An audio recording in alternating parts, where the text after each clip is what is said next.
Perkenalkan, nama saya Ida Runa Luis Manjuntak, NPM 24210006. Saya dari kelas PSM 2401.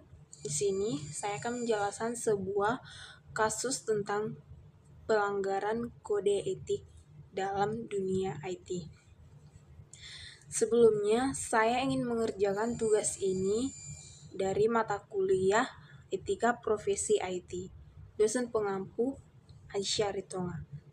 Saya mengambil kasus tentang hacking dan DDoS.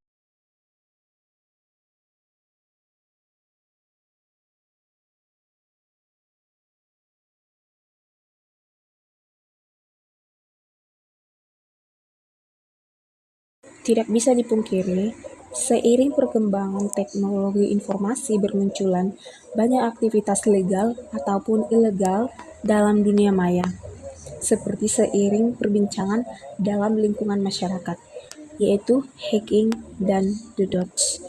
Dari masyarakat umum hingga kelompok mahasiswa di bidang teknologi informasi mengenal kedua istilah tersebut. Dalam video ini akan dibahas tentang hacking dan DDoS, serta kasus-kasus yang sering terjadi di dalam dunia maya yang melibatkan aktivitas hacking dan DDoS. Dalam konteks keamanan komputer, hacker adalah seseorang yang mencari dan mengeksploitasi kelemahan dalam sistem komputer atau jaringan komputer.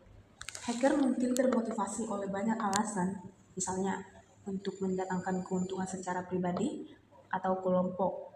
Proses terhadap kebijakan suatu pemerintah atau organisasi dan memiliki tantangan atau kenikmatan tersendiri bagi mereka. Menurut Carmelo Quintana dalam papernya yang berjudul The Wood Hacker menyatakan bahwa pada tahun 1980 orang Amerika menyebut hacking adalah black hat atau suatu aktivitas yang membahayakan bagi sistem internet. Saat itu, jadi black hat merupakan sebutan hacker oleh masyarakat umum Amerika, sehingga istilah ini akan berkonsekuensi negatif pada kelompok yang lain, misalnya ex-web programmer dan white hat. Oleh karena itu, Quintana membagi arti istilah hacker menjadi 3 kelompok yang berbeda, yaitu expert programmer, black hat, dan white hat. Hacking dan distribute dan of surface atau disingkat dengan DDoS merupakan suatu istilah yang saling berkaitan, akan tetapi perbedaan yang paling mendasar dari kedua istilah ini adalah tujuan dalam operasi menaklukkan suatu sistem komputer. Biasanya, dilakukan pada tahap akhir penyelenggaraan yang sebelumnya dilakukan sebagai strategi hacker. Artinya, DDoS adalah suatu alternatif akhir dengan cara mengirimkan paket atau data dalam skala kecil, namun jumlah yang besar atau dilakukan menerus hingga akhirnya sistem mengalami overloading dan down. DDoS juga dilakukan secara bersamaan oleh sekumpulan hacker untuk menyerang suatu sistem instansi pemerintah, bank, dan organisasi-organisasi lainnya yang dinilai memiliki pertahanan sistem server yang kuat.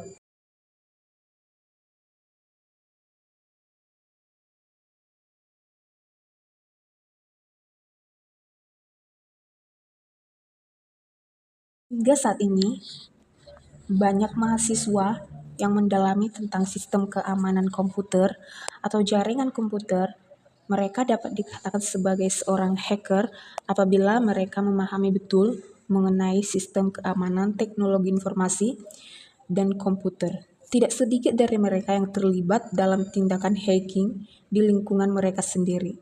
Mungkin hal tersebut dilihat lakukannya hanya sekedar iseng, mencoba-coba, atau memiliki tantangan tersendiri bagi mereka.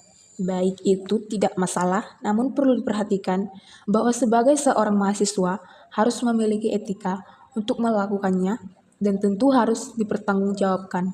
The DDoS Distribute Denial of Service adalah serangkaian yang dilakukan oleh attacker untuk melumpuhkan sistem server Ada banyak metode yang digunakan untuk melakukan serangan DDoS dan banyak pula di internet tools yang digunakan untuk melakukannya.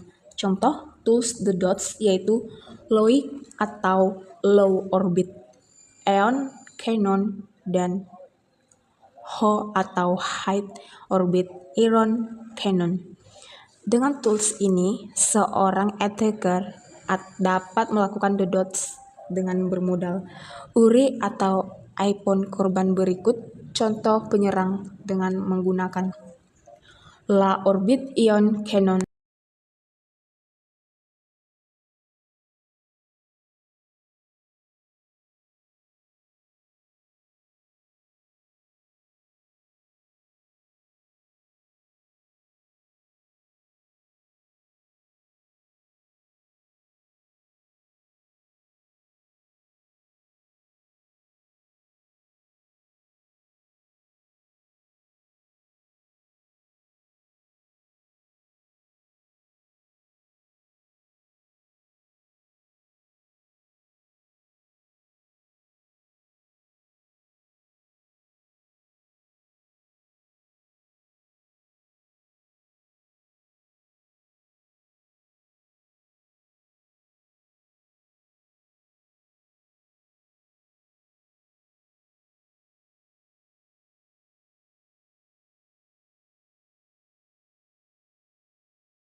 Dalam pembuatan video ini, saya tidak bermaksud menyinggung pihak manapun.